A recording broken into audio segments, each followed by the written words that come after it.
Chers compatriotes, c'est en ma qualité de président élu de la République du Cameroun que je prends la parole pour qu'en raison de l'extrême gravité dans laquelle nous nous trouvons, j'estime utile de porter à la connaissance du monde en général et des nations qui ont érigé la démocratie et le respect des droits de l'homme comme fondement de leur existence, porter à leur connaissance le fait que tout le peuple camerounais aujourd'hui se trouve le dos au mur, confronté à une menace existentielle de la part de ce régime qui pratique du gangstérisme d'État, qui terrorise nos populations, procède à des purges politiques, purges au faciès, purges dans toutes les régions de notre nation.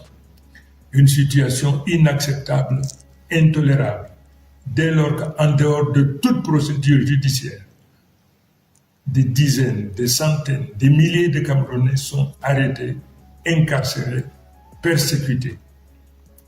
Je voudrais donc également attirer l'attention de tous les Camerounais, mais en particulier de tous ceux qui ont foi en Dieu, du sacrilège, de la profanation auquel s'est livré le président Biya lors de la soi-disant prestation de serment.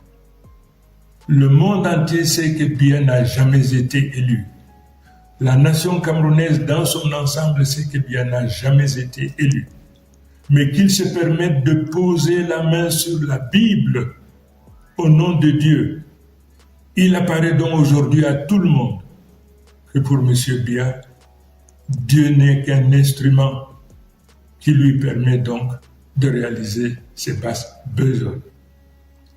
Je voudrais donc dire à ce régime qui pratique du gangstérisme d'État, qui se livre à du terrorisme d'État, qui arrête à tour de bras, qui procède à des purges ethniques, des purges au faciès sur l'ensemble du territoire.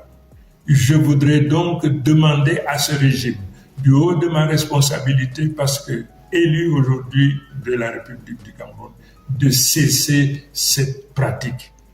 Les Camerounais n'en veulent plus, les Camerounais n'en peuvent plus.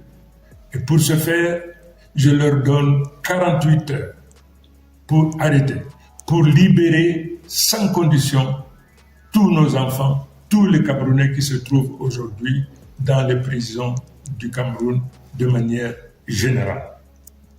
Je leur donne 48 heures.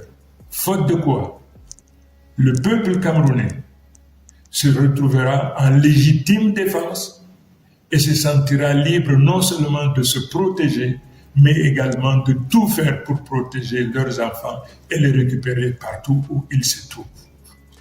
Voilà l'information cardinale que je me devais de porter à la connaissance de tout un chacun, mais en particulier, une fois de plus, le divorce désormais qu'il y a entre le président Biya et les religieux, quelle que soit leur obédience. Je vous remercie.